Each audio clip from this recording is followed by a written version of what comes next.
Selamat sore bagi mahasiswa yang menyimak video ini. Semoga semua dalam keadaan sehat. Kita berjumpa kembali pada video ini untuk memaparkan chapter lanjutan dari mata kuliah kita. Saya akan memaparkan dalam bentuk PowerPoint sebagai berikut.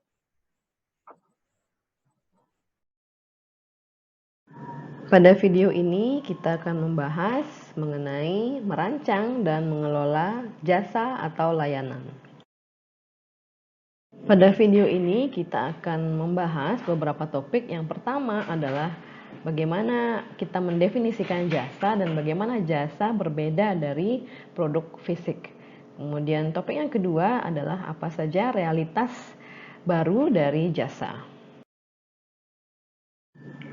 Saat produsen produk merasa semakin sulit untuk mendiferensiasikan produk fisik mereka terhadap tawaran pesaing, mereka kemudian mencoba untuk menambahkan layanan pada produk mereka dan mencoba mendiferensiasikan dirinya melalui layanan tersebut. Jadi banyak perusahaan atau produsen produk yang menemukan profitabilitas yang cukup signifikan saat mereka menambahkan layanan superior.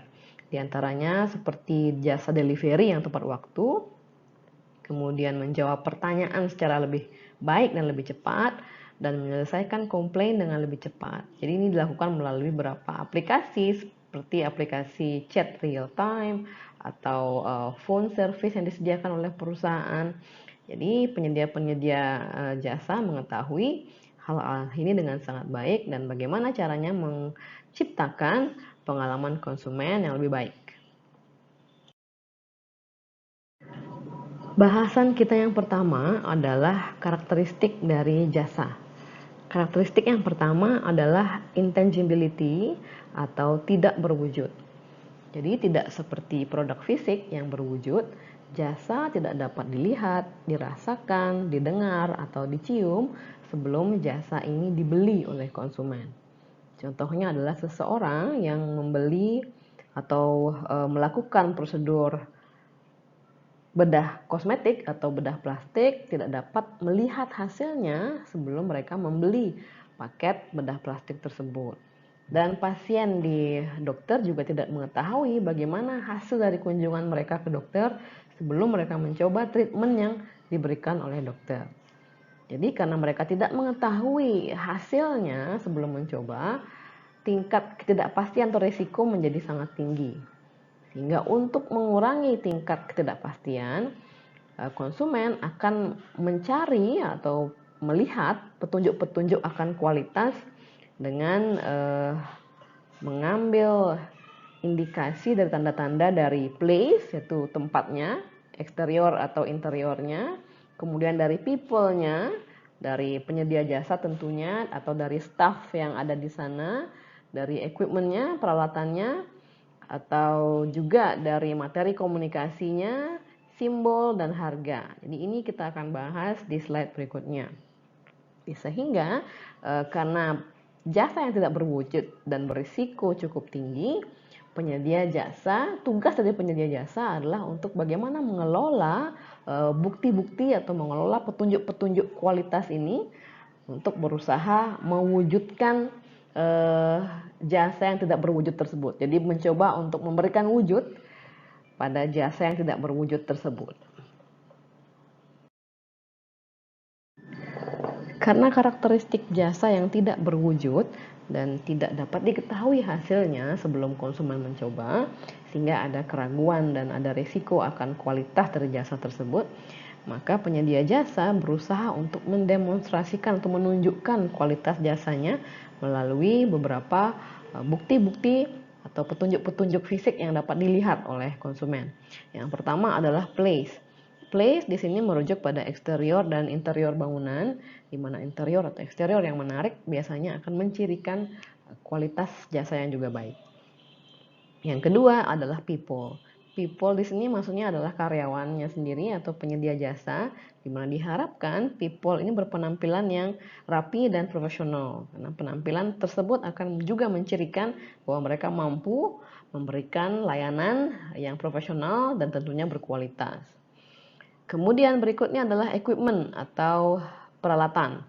peralatan seperti komputer, mesin-mesin yang berkaitan dengan penyediaan jasa tersebut dan sebagainya diharapkan adalah peralatan yang up to date. Karena peralatan yang up to date dan modern itu mencirikan bahwa jasa tersebut adalah jasa yang berkualitas dibandingkan dengan memiliki equipment yang tidak up to date dan terkesan tidak dirawat dengan baik, itu mencirikan layanan yang kurang berkualitas. Berikutnya adalah materi komunikasi seperti brosur atau konten-konten, kemudian dapat juga berupa signboard dan sebagainya. Jadi materi komunikasi juga diharapkan dapat dirancang dengan baik, memberikan visualisasi yang menarik, yang mencirikan kualitas layanan yang baik. Kemudian simbol di sini adalah nama dari perusahaan tersebut. Contohnya adalah penyedia jasa kursus bahasa Inggris yaitu EF, jadi dinamakan English First. Ya, jadi bukan English Third atau Fourth. Nah, itu akan mencirikan atau memberikan tanda tanya. Kenapa kok English Third namanya bukan English First?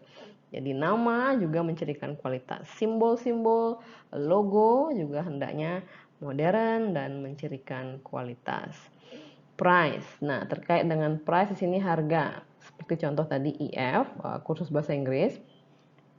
Penetapan harga yang tepat itu justru dapat menarik konsumen. Jadi jika ditetapkan harga yang rendah, justru konsumen akan bertanya-tanya, harga rendah apakah artinya kualitasnya juga rendah? Tapi jika memasang harga terlalu tinggi yang tidak terjangkau, nanti ini juga akan menjadi bumerang karena akan berpengaruh terhadap market share dari perusahaan. Jadi perlu diadakan survei terlebih dahulu dari produk-produk yang ditawarkan oleh kompetitor dan juga tingkat pendapatan dari masyarakat sendiri dan bagaimana porsi pendapatan yang mereka bersedia keluarkan untuk pendidikan bahasa Inggris atau kursus bahasa Inggris. Ini perlu dilakukan survei terlebih dahulu untuk dapat menetapkan harga yang pas. Karakteristik jasa yang kedua adalah inseparability, yaitu tidak dapat dipisahkan dengan penyedia jasanya. Contohnya adalah jasa makeup artist misalnya.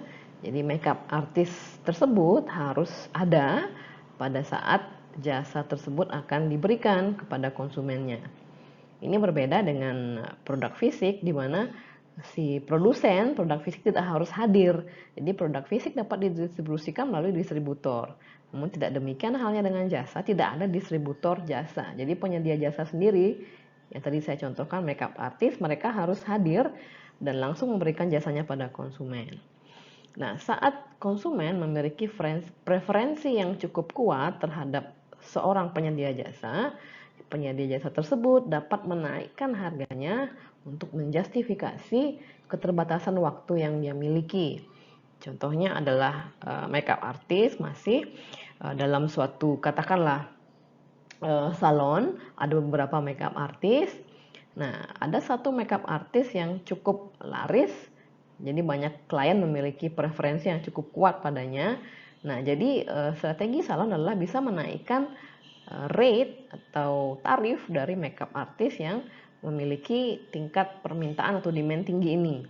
Nah, jadi hal ini dapat membantu menaikkan pendapatan dari salon tersebut karena waktu dari makeup artist tersebut terbatas, sedangkan permintaan akan jasanya cukup banyak, sehingga dengan menaikkan harga, salon dapat memfilter orang-orang yang mampu membayar lebih tinggi pada makeup artist tersebut, sehingga dengan waktu yang terbatas dia akan menghasilkan pendapatan yang lebih tinggi jika dibandingkan masih menawarkan tarif yang sama, padahal secara demand dia cukup tinggi.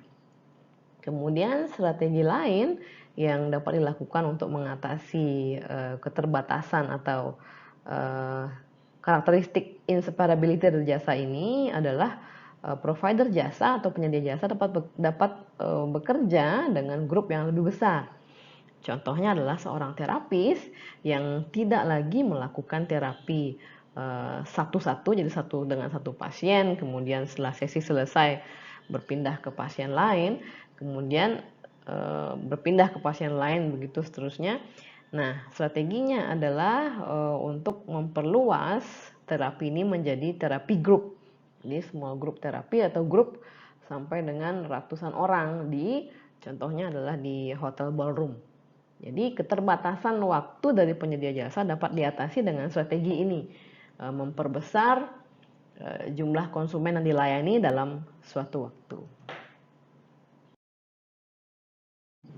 Karakteristik jasa berikutnya adalah variability atau sangat bervariasi.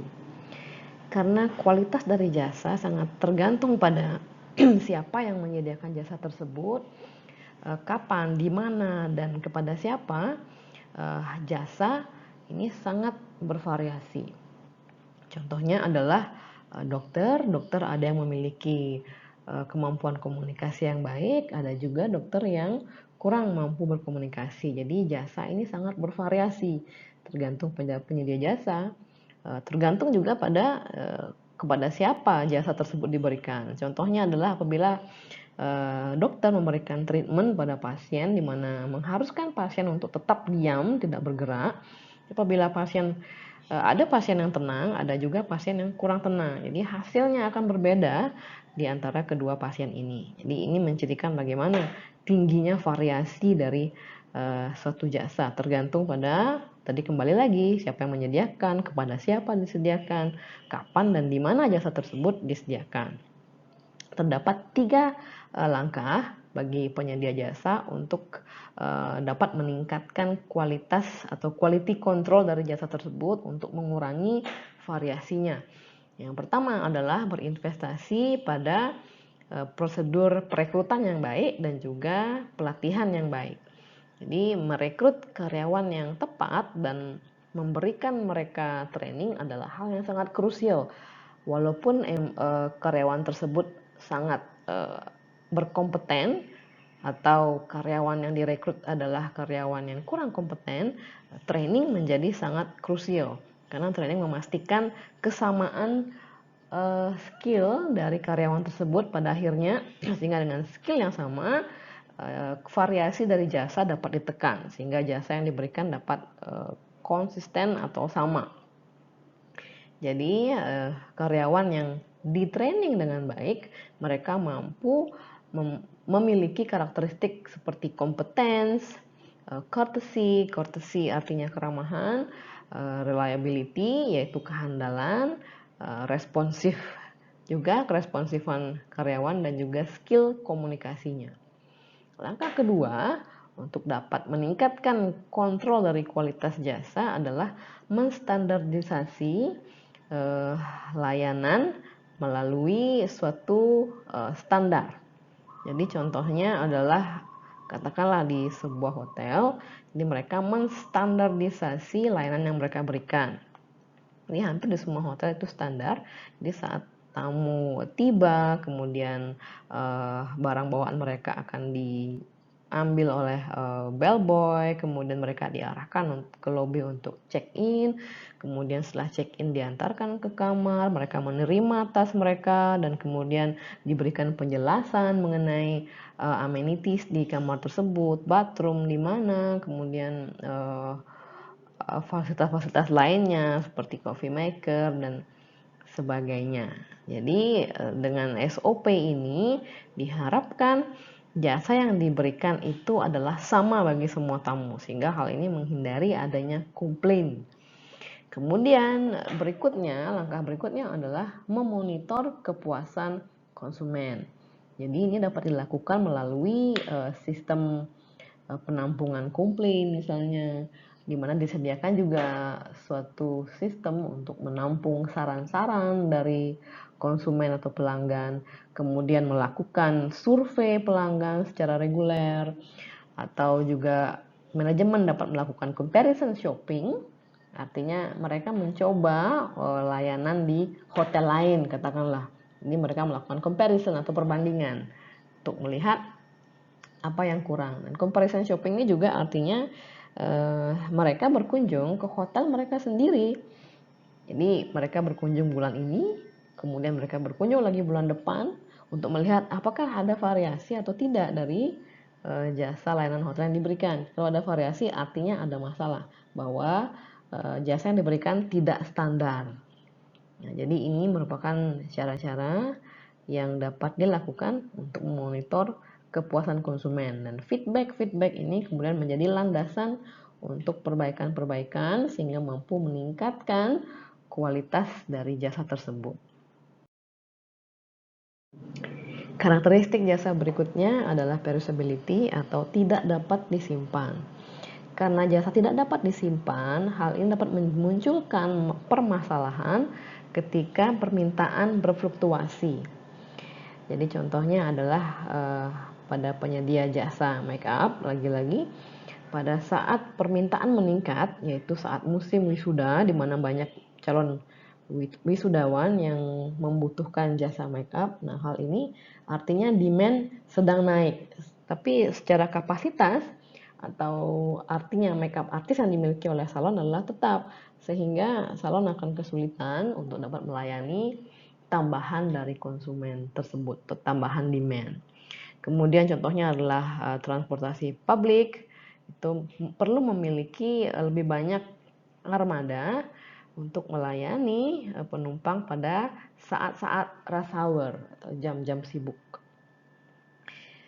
Nah, beberapa strategi dapat dilakukan untuk dapat menyeimbangkan antara tingkat permintaan dan penawaran dari jasa. Langkah untuk mengatur demand atau permintaan agar tidak terlalu berfluktuasi atau tidak terlalu membludak, yang pertama adalah memberikan differential pricing atau penetapan harga yang berbeda-beda. Jadi strategi ini akan dapat memindahkan permintaan dari masa-masa di mana permintaan tinggi akan dipindahkan ke masa-masa di mana permintaan rendah. Contohnya adalah bagaimana bioskop menetapkan harga yang diskon atau harga rendah bagi film-film yang tayang pada siang hari. Jadi seperti kita ketahui bahwa lebih banyak konsumen memilih untuk menonton bioskop pada sore atau malam hari. Nah, dengan memberikan diskon pada film yang tayang siang hari, ini adalah suatu langkah untuk mencoba memindahkan konsumen yang awalnya menonton sore beberapa menjadi pindah siang, sehingga tidak terjadi penumpukan konsumen pada jam-jam sore atau malam tersebut. Sehingga secara kapasitas bioskop ini dapat mereka secara kapasitas dapat terpenuhi, kapasitas siang, sore, dan malam itu jumlah penontonnya dapat terpenuhi dengan baik, tidak membludak hanya di sore saja. Kemudian contohnya adalah penyewaan mobil yang memberikan diskon pada hari-hari yang tidak sibuk. Kemudian cara yang kedua adalah dengan menciptakan atau mendorong permintaan pada jam-jam yang tidak sibuk. Contohnya adalah bagaimana McDonald mereka memperkenalkan breakfast service. Ini ada menu-menu breakfast yang disediakan oleh McDonald sampai dengan jam 11. Jadi ini untuk mengurangi penumpukan konsumen pada jam-jam makan siang seperti itu, sehingga mereka dapat berpindah untuk mengambil menu-menu breakfast yang dapat mereka konsumsi nanti pada saat siang hari contohnya. Atau hotel contohnya juga mempromosikan mini vacations pada weekdays. Weekdays artinya dari Senin sampai dengan Jumat, untuk mengurangi penumpukan tamu pada weekend, sehingga kapasitas mereka terpakai semua. Jadi tidak ada istilahnya staf yang menganggur pada weekdays. Kemudian cara yang ketiga adalah menyediakan jasa komplementer atau layanan komplementer. Contohnya adalah bagaimana restoran menambahkan cocktail lounge untuk para konsumennya yang hanya mengkonsumsi minuman saja, sehingga tidak menumpuk di area makan. Contoh lain adalah bagaimana bank menyediakan ATM ini untuk mengurangi penumpukan konsumen di teller. Konsumen-konsumen yang hanya melakukan penyetoran atau penarikan dapat diarahkan ke ATM sehingga tidak ada penumpukan demand atau permintaan di teller. Cara berikutnya adalah dengan menerapkan sistem reservasi. Jadi sistem reservasi ini bertujuan untuk mengelola level permintaan agar mereka tetap stabil, tidak menumpuk.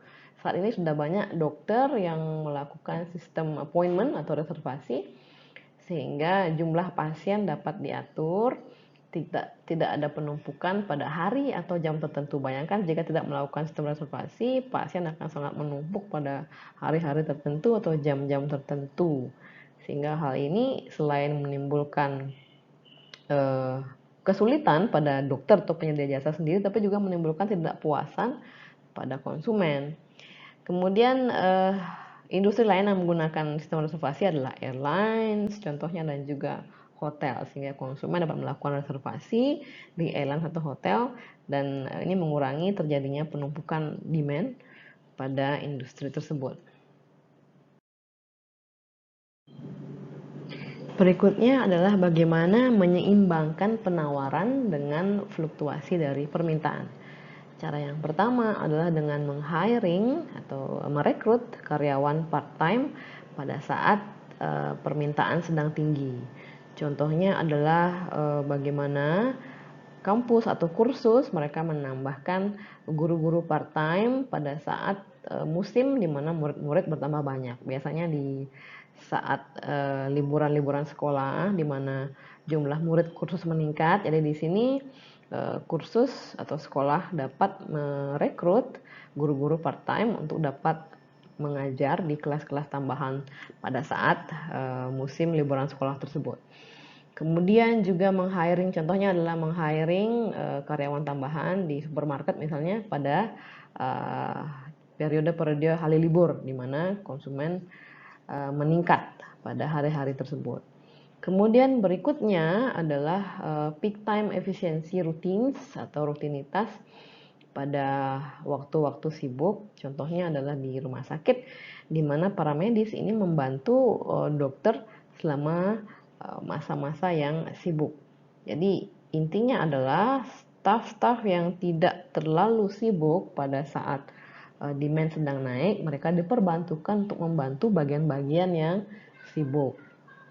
Kemudian langkah ketiga adalah bagaimana kita mendorong konsumen untuk ikut berpartisipasi sehingga ini dapat mengurangi beban kerja dari penyedia jasa.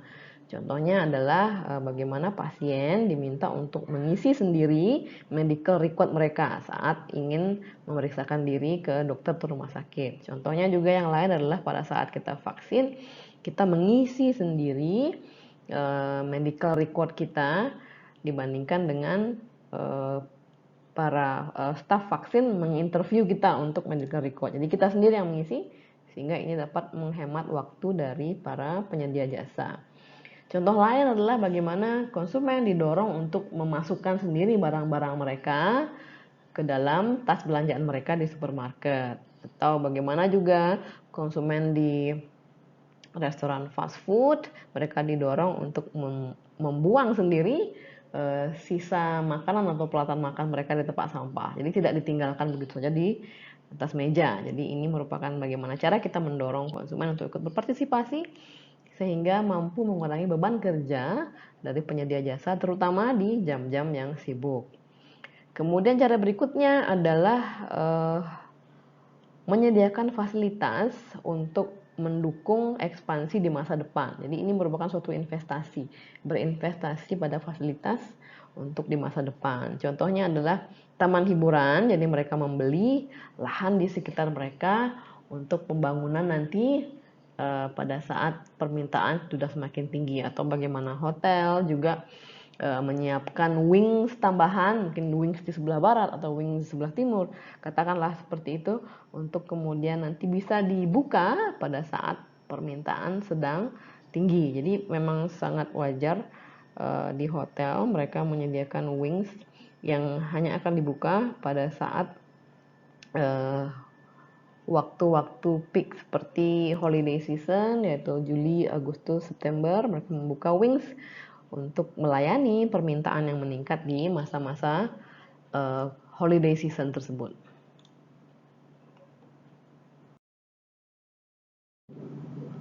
Bahasan berikutnya adalah realitas baru pada industri jasa.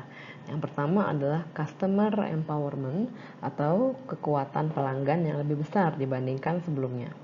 Jadi internet telah memberikan kekuatan pada konsumen untuk mereka dapat mencurahkan kemarahan atau perasaan mereka mengenai layanan yang buruk yang telah mereka dapatkan, atau melalui internet mereka juga dapat memberikan penghargaan pada layanan baik yang mereka peroleh.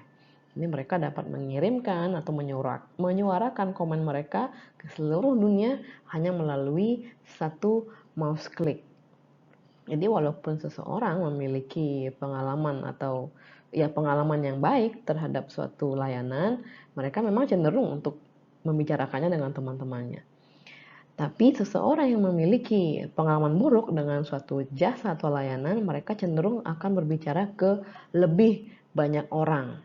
Jadi menurut studi bahwa 90% konsumen yang angry atau marah ini, mereka cenderung akan men-share cerita mereka dengan teman-temannya. Nah, tapi sekarang mereka tidak hanya menceritakan pengalaman buruk mereka kepada teman-temannya, tapi juga kepada orang asing. Contohnya melalui di luar ada planet feedback.com atau juga di TripAdvisor dan di beberapa situs-situs review yang terkenal. Di e-marketplace pun juga ada suatu tempat di mana konsumen dapat memberikan review mereka terhadap produk yang mereka terima. Nah, jadi ini merupakan suatu tantangan bagi produsen jasa bagaimana menanggapi konsumen yang tidak puas dan mereka menuliskan ketidakpuasan mereka di internet yang dapat disimak oleh banyak orang. Jadi contoh perusahaan yang merespon dengan cepat adalah Comcast. Jadi apa yang mereka lakukan adalah mereka membuka kontak 24/7 melalui telepon atau melalui e-chat. Mereka juga menghubungi konsumen secara aktif, konsumen yang menulis komplain, mereka hubungi secara langsung. Mereka juga memonitor blog, website, media sosial, mereka monitor apabila di-mention perusahaan mereka dan terdapat mention yang berkaitan dengan komplain atau review negatif. Jadi apabila karyawan mereka melihat suatu masalah atau komplain pada blog, media sosial, mereka langsung get in touch atau menghubungi orang tersebut dan menawarkan bantuan. Ada juga email response yang otomatis, ya. Jadi dapat dilakukan dengan yang pertama adalah mengirimkan reply automated. Jadi ada reply otomatis untuk memberitahu konsumen kapan jawaban lengkap dan respon lengkap akan diberikan pada konsumen tersebut. Yang idealnya adalah dalam 24 jam.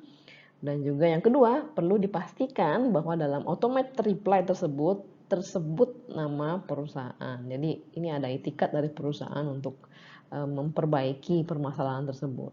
Yang ketiga juga agar pesan tersebut cukup ringkas dan mudah bagi konsumen untuk menemukan informasi-informasi yang relevan terkait dengan komplain mereka. Dan yang terakhir adalah memberikan konsumen suatu link atau berbagai kontak yang dapat mereka hubungi jika terdapat pertanyaan-pertanyaan follow up lebih lanjut. Realitas berikutnya adalah co-production oleh konsumen. Realitasnya adalah konsumen tidak hanya membeli dan menggunakan suatu jasa, tapi mereka juga memainkan peran yang aktif dalam produksi atau penyampaian jasa tersebut. Jadi tindakan mereka akan mempengaruhi kualitas dari jasa dan keseluruhan pengalaman mereka mengkonsumsi jasa tersebut. Tindakan mereka juga akan mempengaruhi produktivitas dari karyawan. Contohnya adalah seperti yang saya ungkapkan sebelumnya, di mana di suatu rumah sakit, suatu treatment yang mengharuskan pasien untuk duduk diam saat menerima treatment.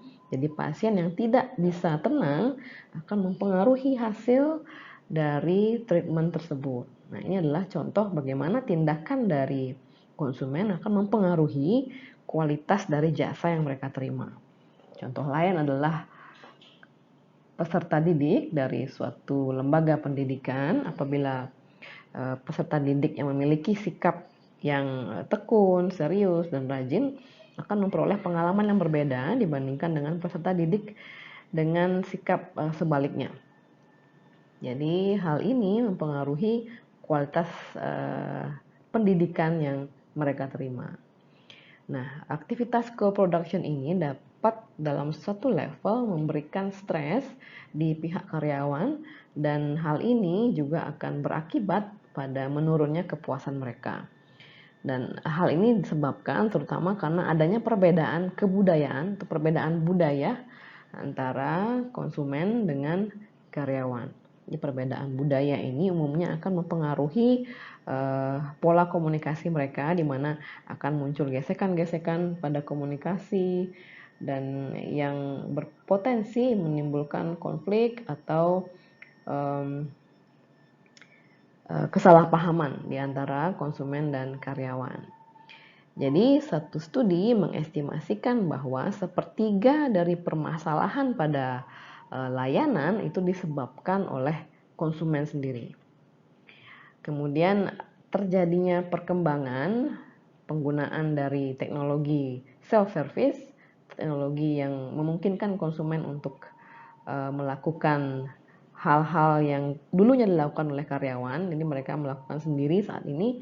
Jadi adanya self-service teknologi ini akan dapat berpotensi meningkatkan jumlah permasalahan yang muncul pada kualitas layanan yang diakibatkan oleh konsumen. Contoh self-service teknologi adalah contohnya penggunaan bagaimana konsumen makan di restoran, mereka dapat membayar sendiri melalui barcode. Nah, penggunaan teknologi seperti ini apabila konsumen kurang paham, mereka dapat salah menggunakannya, jadi terjadi kesalahan-kesalahan. Nah, ini memunculkan komplain dari mereka. Padahal permasalahannya adalah mereka yang kurang diedukasi dengan baik mengenai cara penggunaan yang benar, sehingga memunculkan komplain. Jadi bagaimana cara mengurangi konflik dalam hal co-production ini? Yang pertama adalah meredesain kembali alur atau proses dari penyampaian jasa dan mendefinisikan dengan jelas bagaimana peran konsumen untuk dapat meningkatkan kualitas layanan. Sehingga sebelum menerima jasa, konsumen perlu diberikan briefing yang singkat mengenai apa yang harus atau perlu mereka lakukan agar mereka menerima layanan yang baik. Kemudian yang kedua adalah mengintegrasikan teknologi yang tepat untuk membantu karyawan dan konsumen sehingga meningkatkan kepuasan kedua belah pihak. Teknologi ini contohnya adalah sebetulnya teknologi yang tadi saya sebutkan, yaitu konsumen dapat membayar sendiri tagihan billing mereka di meja saat selesai makan di restoran. Justru itu adalah teknologi yang tepat yang mampu meningkatkan kepuasan keduanya, karena karyawan tidak perlu kemudian jadi hal ini tidak menambah beban kerja karyawan untuk menulis bill, kemudian mengantarkan ke meja konsumen, menunggu konsumen untuk melakukan pembayaran. Jadi ini menghemat beban kerja dari karyawan. Di sisi lain, di sisi konsumen juga tidak perlu memanggil karyawan untuk mencari bill atau menunggu lama untuk billing datang. Jadi mereka simply hanya menggunakan barcode dan melakukan pembayaran. Tapi di sini juga pentingnya mengedukasi karyawan dan konsumen bagaimana cara menggunakan teknologi tersebut secara tepat sehingga tidak memunculkan permasalahan yang kemudian berimbas pada munculnya komplain. Realitas berikutnya adalah perlunya memuaskan karyawan selain juga memuaskan pelanggan. Karena pentingnya sikap positif dari karyawan untuk dapat meningkatkan kepuasan dari pelanggan, jadi penyedia jasa perlu untuk merekrut karyawan-karyawan terbaik yang mereka dapat temukan. Jadi penyedia jasa ini perlu menawarkan suatu karir kepada karyawannya dibandingkan hanya dengan memberikan pekerjaan saja. Jadi dengan adanya karir dan pengembangan karir, diharapkan karyawan dapat lebih termotivasi untuk melakukan pekerjaan dengan lebih baik sehingga mampu memuaskan pelanggannya. Penyedia jasa juga perlu merancang program training yang baik, kemudian memberikan support dan memberikan reward atau penghargaan pada karyawan yang memberikan kinerja yang baik. Jadi perusahaan dapat menggunakan internal newsletter, reminder harian seperti dalam bentuk poster atau banner yang dipasang di dalam kantor, dan juga mengadakan rapat-rapat secara rutin untuk semakin menguatkan sikap-sikap customer center atau sikap yang melayani konsumen di benak karyawannya. Dan akhirnya perusahaan juga perlu untuk secara kontinu atau reguler mengaudit tingkat kepuasan dari karyawannya. Sehingga jika ada diskrepansi dari harapan, ini bisa diperbaiki dengan program-program yang sudah direncanakan sebelumnya. Demikian paparan saya pada chapter ini. Semoga dapat dipahami dengan baik dan diterima dengan baik. Kita berjumpa kembali di video berikutnya. Terima kasih atas atensinya dan selamat sore.